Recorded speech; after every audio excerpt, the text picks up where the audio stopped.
So, the distributed system models are divided into two types. One is we saw one is peer to peer model, another is fundamental models. Under these fundamental models, again we have three different models. We have interaction model, second is failure model, third is security model. And under the interaction model, I think these things we have discussed in the last class about the interaction model is completed, not it. So, last class we discussed about the interaction model, that is how one process interacts with another process. Okay. And the failure model, so the interaction model I think we discussed in the last class. The next model is the failure model. So, what do you mean by the failure model? So, failure model means you have to define and classify the different types of faults in a distributed system. So, you can write here in a distributed system, but because the fault may occur in various physical systems. For example, human body, we have different types of faults or diseases. Similarly, if you take any mechanical system, any kind of system, there can be fault, but here we are discussing about the faults in the distributed system. Therefore, we define and classify different type faults, that is coming under the failure model. Then what are the different kinds of failure that the system can experience, okay? And you can also include the causes of faults, which is sometimes difficult, but it can be included within the failure model. For example, there is a crash failure or fail stop failure. The system is crashed, system is failed. What is the cause? Maybe due to power failure or maybe due to physical damage. So, there can be many reasons. So, that can be also included within the failure model. So, causes of faults, kinds of fault, and if you are able to classify the faults into a particular categories or different categories. And as we discussed in the last class, the simplest kind of failure is crash fault. System is working or not working. The most difficult type of fault is Byzantine fault, or we say arbitrary fault or random fault or general fault, right. So, the way we define an hybrid topology, arbitrary network topology or general topology, random topology, that is with respect to network topology. Similarly, with respect to failure also, we can say Byzantine failure, arbitrary failure, random failure or general failure. So, this is the most complex types of faults, which is difficult to classify, difficult to define, difficult to find the causes of the failure. Am I clear? So, this is what the Byzantine fault, and the simplest fault is the crash fault. Therefore, Byzantine fault is a super class of all kinds of failures, and this is with respect to the behavior of the system, because the faults can be classified based upon the behavior of the system. So, when the fault occurs in a component of a system, how the node behaves or how the component behaves, that is depending upon the behavior of the fault, behavior of the system. Another kind of failure we can define or categorize, duration. How much the fault persists in a system. We have transient faults, I think we have discussed in some classes. Then we have intermittent fault, and we have again Byzantine fault.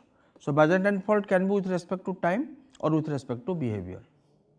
The node will behave arbitrarily when the fault occurs, or in intermittent, the node sometimes fault free, sometimes faulty, sometimes fault free, sometimes faulty, and that faulty duration or fault duration, fault free duration is not constant, that is also random in the intermittent fault. Transient fault means in the entire lifespan of a system, the node can be faulty for a small duration or at a particular time instant. Okay. So, this is the depending upon the behavior or depending upon the duration, we can classify the faults into two types. Then under the duration, these faults will come: transient, intermittent, Byzantine. And under the behavior, broadly you can classify soft and hard. So, hard fault is nothing but the crash fault. or fail stop fault or permanent fault. They all refer to the same meaning. And short fault means, again we have classified the short fault into various types like omission fault, arbitrary fault, timing fault. They are all coming under the short fault. So, when we design a system, we should find what are the causes of fault and what kind of faults may occur in a system, whether it is a crash fault or it is a Byzantine fault, depending upon the system behavior, okay? And what is the duration, all these things. Then you have to define the faults, then classify the faults. So, all these are the basic purpose, a basic requirement for the failure model. I think you understood what is a failure model, and if you are able to characterize these three things, that is, one is definition, classification, kinds of failure and causes of faults, then we will be able to define a failure model for a particular kind of distributed system. And we have seen a number of example distributed systems. So, different types of distributed systems will experience different types of faults. Therefore, the fault model or the failure model for each and every distributed system is different. So, this is the second model, failure model. Then under the security model, so what is the meaning of security model, or what should be included within the security model? What are the different threats to processes? As I told you, whenever we discuss about the fault model or failure types, different types or kinds of failure, we are focusing on the different types of faults in distributed system, not in any other system. Then what is a distributed system? It is a collection of processes, and we can accomplish any task on this distributed system by allowing the inter-process communication. Every process must interact with some other processes to accomplish a task or to accomplish an application, right. So, security model, what are the different threats to processes? For example, one process communicates with another process and it sends a message, and this message may be manipulated by intruder and receiver may get a different message, okay, a malicious message. So, these are the different threats to the processes. Next, threats to communication channels, threats to processes. So, what is the process? So, process is nothing but the nodes. So, these are the processes. And what is a communication channel? This is the link. The link between two processes is the communication channel. And remember, this communication channel may be different from the physical channel which is provided by the network, because your computer network gives a physical channels, physical link, a communication medium is involved, wireless or wired. But the kind of channel we are discussing here, it is a logical channel, and this process, whenever it is executed on a physical machine, that can be a server or a client, the hardware, and the process can be also an abstraction over the hardware. Therefore, it can be also a logical process. We are discussing about the logical process. So, these logical processes are given the names which we call the IDs, process IDs. Similarly, the physical channels, or we can say the logical channels, there can be more than one logical channel or a virtual channel over the same physical channel. You can have only one physical channel between two processes or two computers, but you can create several virtual channels or several logical channels. Am I clear? So, in one hand we have the set of logical channels by which you can allow the communication between processes. In another hand, we have a set of logical processes which should be given some name, some ID, so that we can recognize the processes as well as the channels. So, every channel is given an ID. Okay. There can be multiple virtual channels, but every channel must be given an ID, or which you call the name, and this will be given by the name service. For example, you have 100 processes. I can assign the name 1, 2, 3, 4 till 100. So, these 100 integers are the process IDs in simplicity, but these IDs will differ from protocol to protocol and distributed system to distributed system architectures. Similarly, the way I give the name 1 to 100 integers to assign to 100 different processes. Similarly, I can have several set of logical names for the logical channels, right. Similarly, I can give, suppose 10 channels are there, channel 1, channel 2, channel 3, channel 10. So, these 10 names are assigned to the logical channel and they will be mapped to the physical channel. So, mapping from logical channel to physical channel, that is the task of networking protocol, right. Similarly, mapping the processes name to different processes, that will be given by the name service, and which is again another process, because everything is set of processes, services in a distributed system. So, now while giving the name, how the names will be assigned?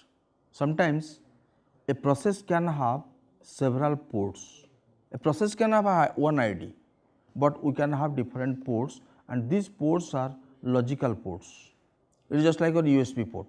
In USB, there is a physical port where you are able to connect two devices by a wire, but here we can create several logical ports, and by using these ports the process can communicate with other processes. Or some system architectures supports channel service. Instead of having a port, we can have a channel. So, we shall see what is the difference between whether a process can directly communicate with the process without the help of port or channel ID, or a port ID will be required, or a communication channel is required, or is there any other way, that we call by using the objects.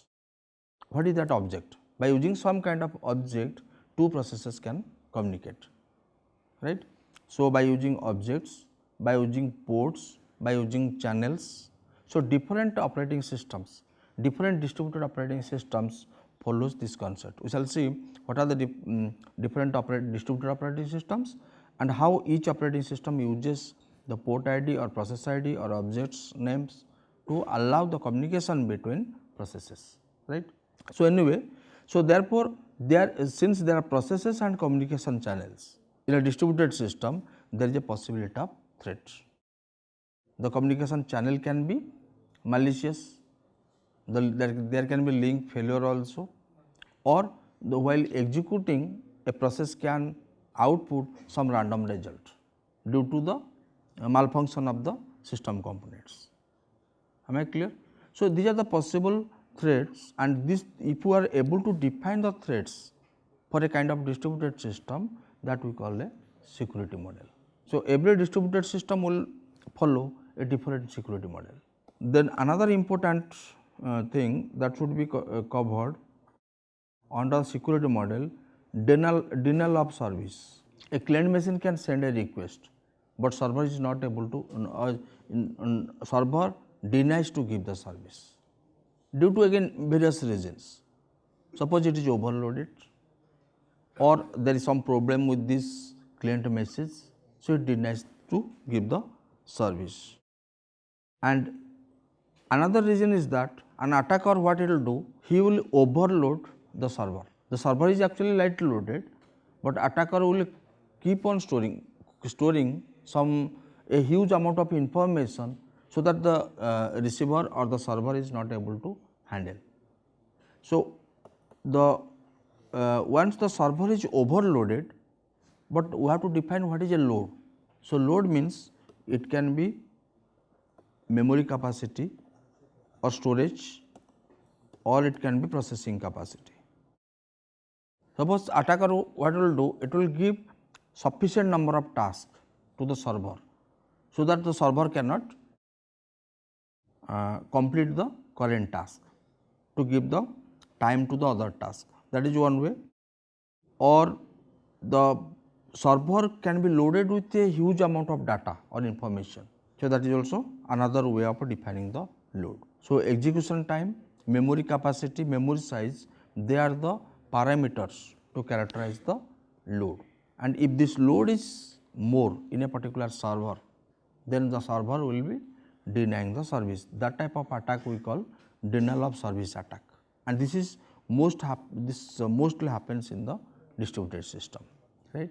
Because the many resources are shared, and the servers are there are so many servers, and if they are not properly managed, it may so happen that the servers will be overloaded, and if it is overloaded, then there will be denial of service attack. That we call it denial of service. But what is the solution for this? The overloaded servers must release some amount of load to the underloaded servers. That we call load balancing. Anyway, the load balancing is not coming under the security model. What is security model? You have to define what are the different threats to a process, and what are the different threats to communication channels, and the denial of service. And solution is load balancing used to balance the load among the servers, and second solution is you have to use cryptography, because there are two solutions. First, you have to detect the attacker, so that we can reduce the load from the server. That is one way. For that, we have to use cryptography, and a cryptography has two processes. One is called encryption, another is called decryption. What is encryption? Encryption will change the plain text to the cipher text, which is secured, and decryption means cipher text will be converted to plain text at the destination side, at the receiver side. For example, P is the plain text. Plain text means the text which is written by the user. Now, this plain text will be converted to cipher text by the encryption algorithm, which will be running at the sender side or at the client side. And once it is converted to cipher text, the cipher text will be converted to again plain text at the destination side by using decryption. So, there are number of encryption and decryption algorithms to carry out this process. By this way, we can secure our message and we can secure our processes, or you can maintain the security model. That is one way. But if somehow your servers are overloaded, you can balance the load by using the load balancing algorithm. So, we have the load balancing algorithms and we have set of cryptographic algorithms, and the algorithms must be also efficient. For example, you have an algorithm of order of n or order of n square. It is always preferable to develop the similar kind of algorithm with time complexity of order n or message complexity of order of n, and the most efficient algorithm will take only order of 1, a constant amount of time. And what is the condition? The system should be synchronous. That means, if you are sending a message, it must reach within the destination within a bounded time. If the message could not reach, it is very difficult to find out a constant time complexity algorithm. Or two parameters you have to focus, one is time complexity, another is message complexity. For example, if you are having an arbitrate network topology network that we have seen in the laboratory class, that a tree, a ring and all three any kind of network topology can be mixed together to form an hybrid topology, and which we call arbitrate topology, or we call the random topology or general topology. Now, if this is an arbitrate topology, assume that these are the processes, nodes are processes and edges are the links. Links means communication channels or logical links. So, by using these logical links, the processes can communicate, and when the processes communicate each other, we say that every application which are to be executed in a distributed system are divided into number of processes, and these processes, whenever they complete their execution in the distributed system using their servers, we say that the application is executed, and this execution time should be as less as possible. And mostly if you see, the execution time depends upon the topology of the distributed system.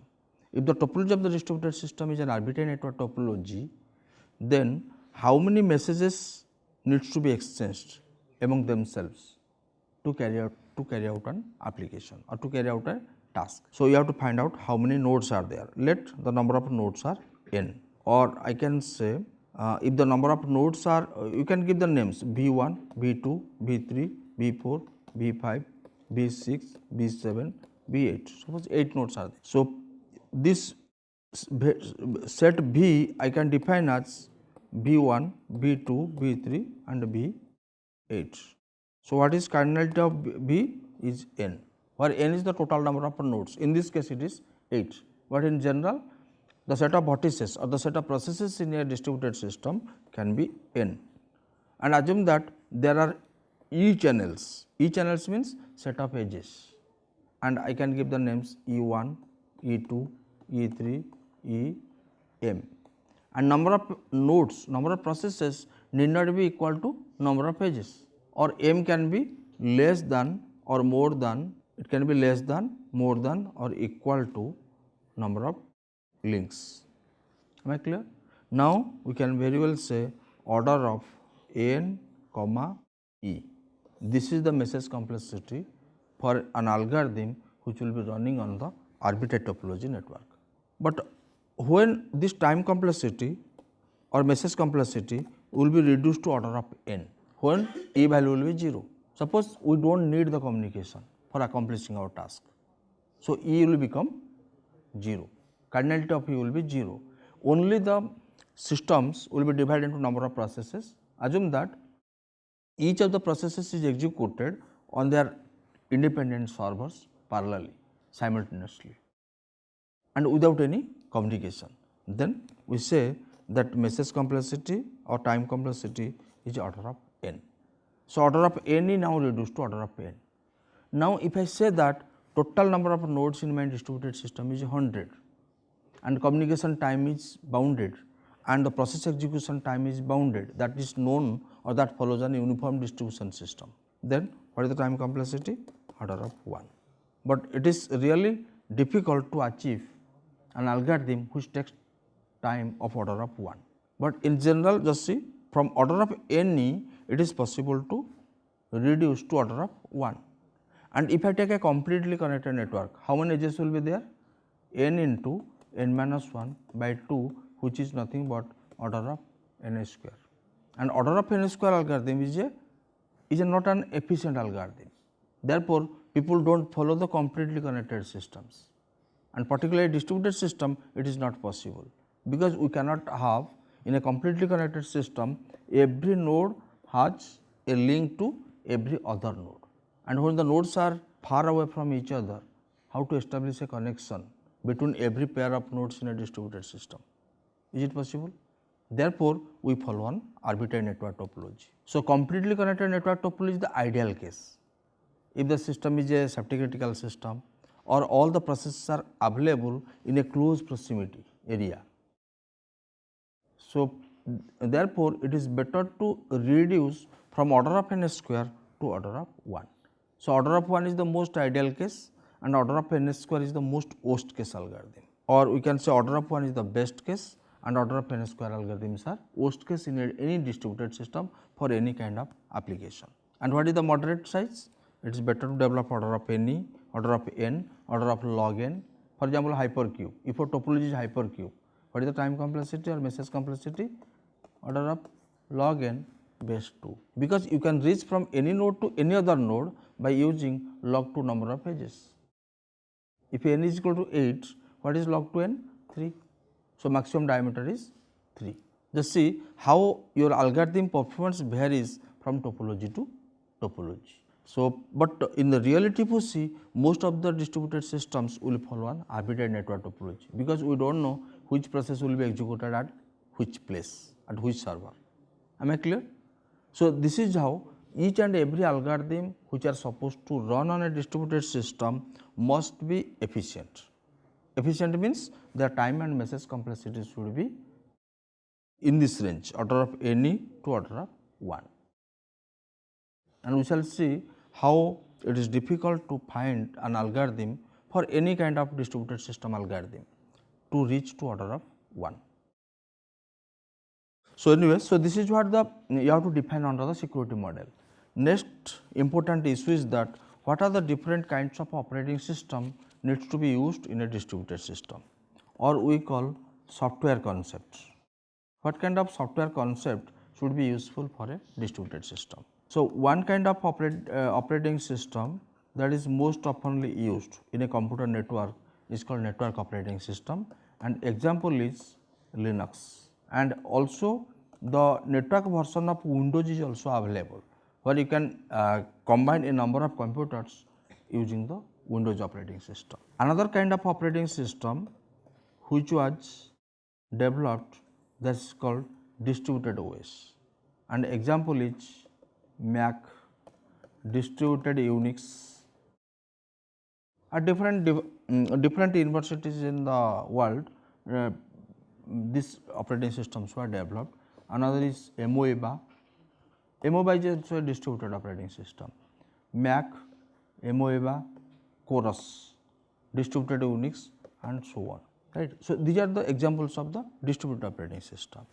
But recently, we go for another kind of operating system which you call middleware based operating system. These are all different kinds of operating systems which are useful for a distributed system. So, what are the different characteristics of the networking operating system? We shall see what are the different characteristics. Example, if you want to do remote login and execute any kind of application at the remote site, it is possible using network OS, but you have to know the address, everything about the remote site, and every system, each system has its own OS, operating system, hard disk, file service, and database service. Actually, in a distributed system, we shall see file service and database service both are almost same. So, if you want to open a file, you can open a system call in a network operating system, right. Similarly, this will follow a loosely coupled architecture. What is loosely coupled architecture? That every component, every node in a networking system is an independent computer, and they are all connected by the communication lines. So, loosely coupled architecture and has a centralized file storage system.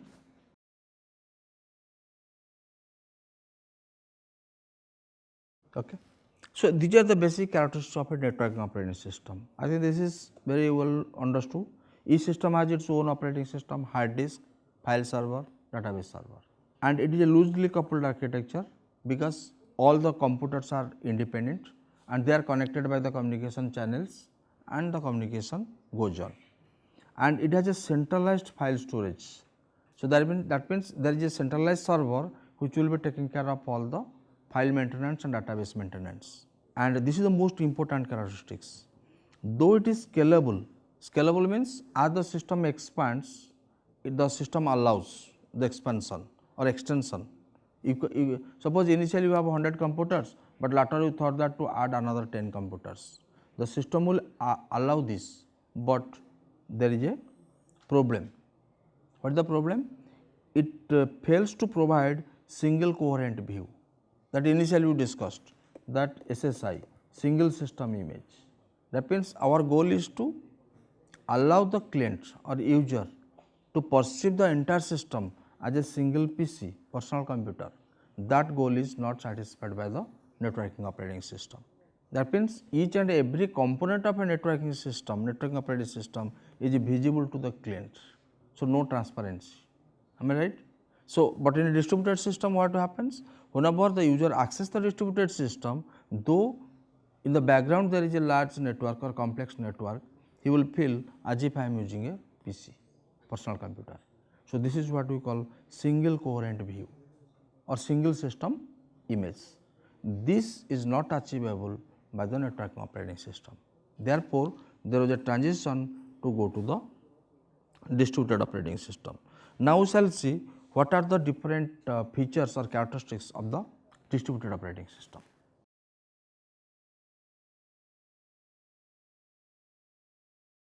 Okay, so these are the main features of the distributed operating systems. Enablers of IPC. What is IPC? Inter-process communication. So network operating system deals with set of nodes, and every node is a computer in a networking operating system. But distributed operating system deals with set of nodes, but here nodes are the processes. So in a networking operating system, it allows the communication among two computers. So for that, IP address, ports, everything you have to clearly mention in your program. But distributed operating systems allows the abstractions. Abstractions means the user is not worried about the IP address or the communication channel what it is using. It will directly use the MPI abstract, message passing interface. The different libraries are there. By using those libraries, it will allows the communication.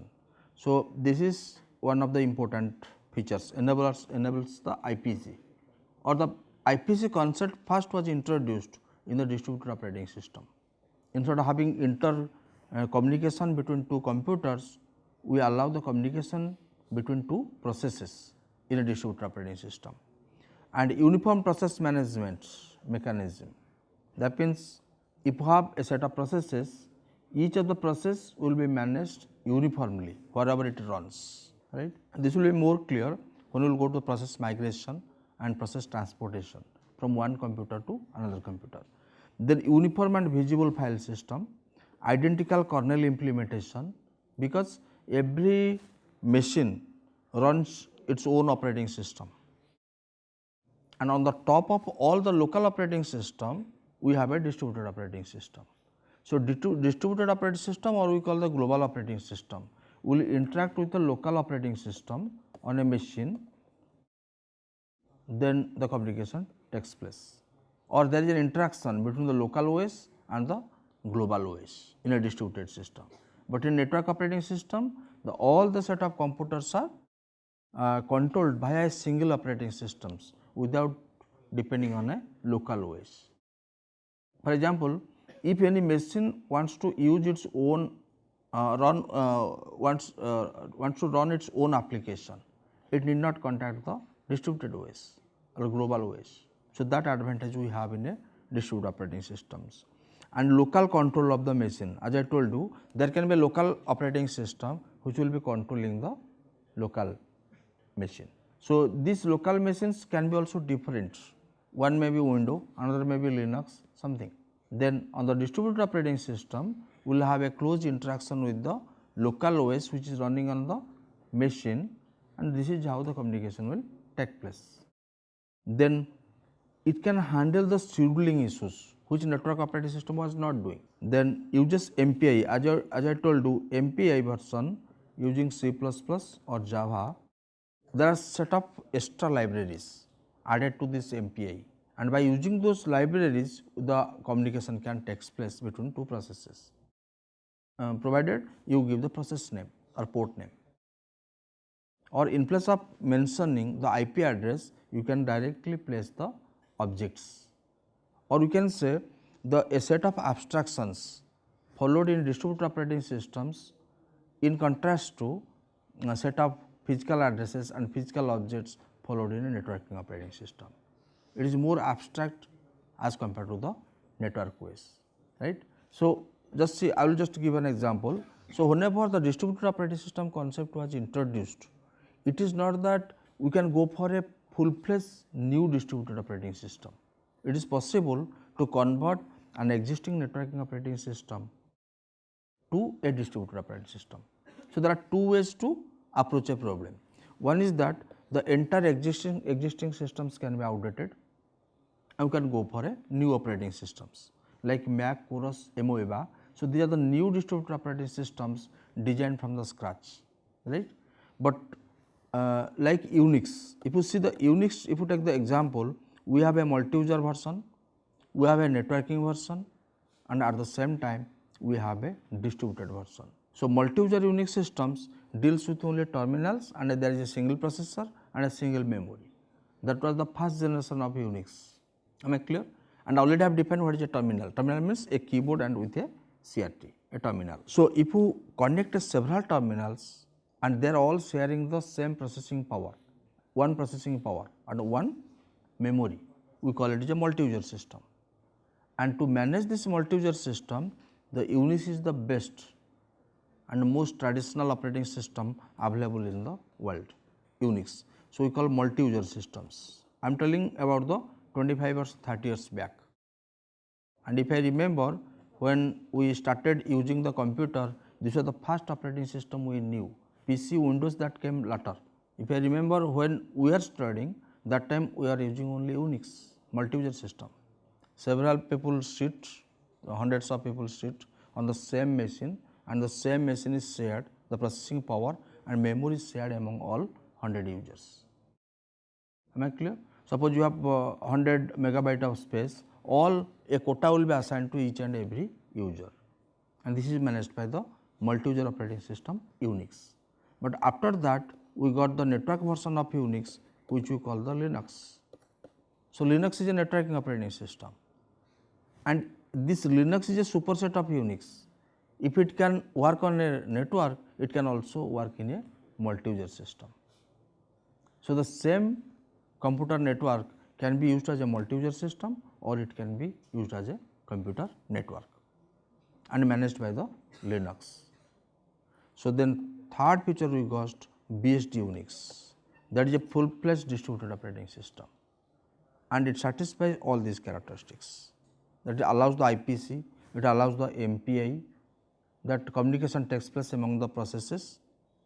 So, this is the latest version of the distributed operating system.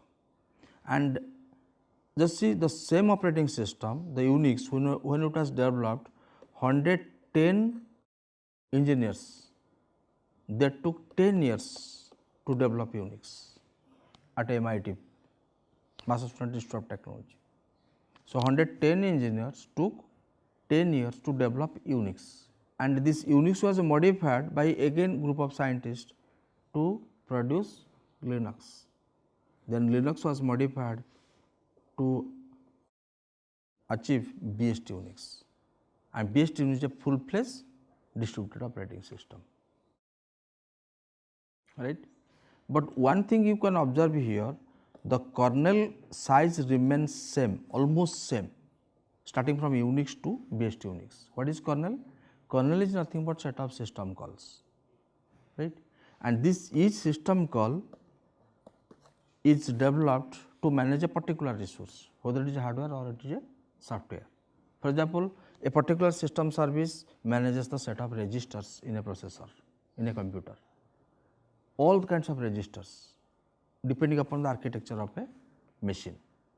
Architecture means how many registers are there, what is their size, and if the registers are exhausted by a program, how to deallocate the registers and how to manage the stack. All the physical resources or logical resources are managed by set of system services or system calls, and if you combine all the system calls in a computer system or computing system, we call it as a kernel. Then the resources which should be protected from unauthorized users are defined within the system call, and rest of the services are known as user services. So, if one thing is common among all these, whether you take the networking operating system or distributed operating system or the single user operating systems like Windows PCs, one thing is common, that kernel size is almost same, because the kernel was developed to protect the resources. What are the resources? Hardware resources and the software resources. Software resources, I mean the files, databases or some important files which are stored, all these things are managed by the kernel. And if you want to change, if you try to change the kernel services, you must have the access rights, or there are three rights. One is called read, write, execute, and no right is given to the user to modify the kernel. But later the people thought, why the kernel cannot be changed by the clients, users. So, keeping the minimal size of the kernel, they converted all these kernel services to the, or they changed from the kernel services to the user services, assuming that the files, everything will be secured by the clients. or you can say the trust on the clients was increased. Therefore, most of the services were converted from kernel to the user services, and this set of user services which are developed usually by the clients. So, these user services, if they are protected and needs to be secured, latter time what they did, they integrated into the kernel services. What exactly I meant to say, some of the kernel services which are not important were made available to the user in the form of user services, and some of the user services which are very important, they map to the kernel services. Or I can say that the integration of user services and kernel services were flexible. That means today I am developing a mobile app and I want to make it a part of operating system, it is possible. Today a kernel service is there and that service is very important, and later the government or some organization decided that it should be available in the form of mobile app. This is possible. That means there is no difference between the application services and the operating system services. So, if there is no difference, the kernel size was reduced and applications could directly run on the hardware by bypassing the operating system, because we do not need the operating system service for all the time. The moment you felt, okay, my application needs only hardware, I do not need any operating system, you can bypass the operating system. So, what is the advantage of that? The amount of time to invoke the system calls from the kernel is reduced. Is it clear? Not only amount of time, you know, whenever any process is executed on a computer system, that process uses various kinds of program and data, and this program and data are replicated, copied a number of times, starting from the hardware level to the user level. For example, if you store in the hard disk, when you are not executing your process, it is there in the hard disk, and when you want to execute, where the copy is taken? To RAM, and when it is managed by the kernel, it is again taken by the operating system, and when you get the result, it is copied by the user. So, 4 times the same copy is replicated. So, by this process we could save the space also. But what is the idea? The design is that let us bypass the operating system, and whenever it is not required. Whenever it is not required, operating system services can be bypassed, and that concept was available not in distributed operating system. It was a concept, it was an introduction in distributed operating system. This is a recent concept which was provided by another kind of operating system, middleware based distributed operating system, or we call middleware operating system. So, what is the goal of middleware operating system? The first goal is that single coherent view, that is single system image. It should also, that means we are trying to take the advantage of distributed operating system characteristics and networking operating system characteristics to make a very efficient operating system, that is called middleware operating system. What the architects thought, that in the bottom layer we have the hardware, hardware means the computer network, set of computers, physical computers. On the top of this we have the local operating system on every machine. We have a local OS, that means the same concept taken from the middleware. Now, we can go for another layer, that is middleware, and this middleware can access hardware also. The operating system services are only this much, and middleware can directly access hardware, or the operating system can directly access the hardware, and on the top we have the applications. Now, by using this architecture, what is the advantage? Now, we got SSI, single system image, and the tightly coupled architectures, tightly coupled system, which was I told in the initially SIMD machines. So, initially we changed from tightly coupled system to a loosely coupled architecture in a distributed operating system.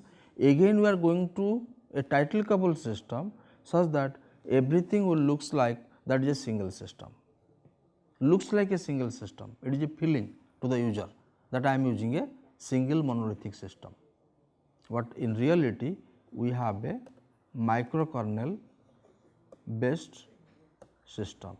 Now, if you are introducing one more layer to the distributed operating system, which is called a middleware, what should be the function of middleware?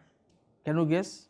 Because to achieve our goal, single system image, a single coherent view, we are adding one more layer between the applications and the operating system. Then what should be the goal of a middleware, purpose of a middleware? Yes. Again, the way we define the operating system or kernel as the set of system services or kernel services, here you have to define some middleware services or user services, and these services will be used for achieving the single system image or to achieve the transparency. So, the major goal of designing introducing a middleware to achieve transparency or SSI, single system image or single coherent view. So, this is the primary task of a middleware, transparency, because to achieve the transparency that user will feel as if I am using a single system, though there are multiple systems, and the concealment of the different hardware and software resources from the user is implemented by a middleware. Now, we shall see what are the different middlewares. Again, middlewares also developed randomly from different universities and different industries. A large number of middlewares now available, and we cannot study each and every middleware, but the most typical middlewares we are going to use, most important two middleware services we will be discussing in the course. Then what is the advantage of introducing middleware? One is to achieve SSI, and second to achieve heterogeneity. This is a very important thing. As I told you, we have a different types of platform, different types of languages, and different quality of service parameters. Okay? That is the second goal. First goal to achieve the transparency or single system image. Second goal to bridge the gap between different heterogeneity. Heterogeneity in terms of platform and heterogeneity in terms of language. Somebody may use C language, somebody may use Java language, but operating system can be single or middleware can be single. So, that gap will be bridged by the middleware. And what are the next important issue? That it will also handle the concurrency, and it will also handle the synchronization, and it will also handle the security. So, these are the different tasks of a middleware. First task is SSI, second task is heterogeneity and quality of service, and third is concurrency. What is concurrency? When multiple processes are executed at different places and they must be serialized, you cannot execute everything in parallel because of the constraint, serial constraint. One should happen after other. If one process is not executed, other process cannot begin. So, due to this constraint, serial constraints, we have to achieve concurrency and synchronization. Anyway, we are going to discuss in detail how to maintain the synchronization among the processes in a distributed system. And finally, security has now become very important, because everything we have made open, everything we have taken out from the operating system kernel, and now you are making everything available in the middleware, and middleware is open to the users, clients. Therefore, security is a very important, and the kind of security you are using in a networking system is different from the distributed system. We shall see what are the different security models particularly developed for the distributed system. Am I clear? So, next class we can start directly using IPC and RPC for a distributed operating system or distributed system. So, now onwards we shall only focus on the distributed operating system and middleware operating system, and we shall ignore the networking operating system.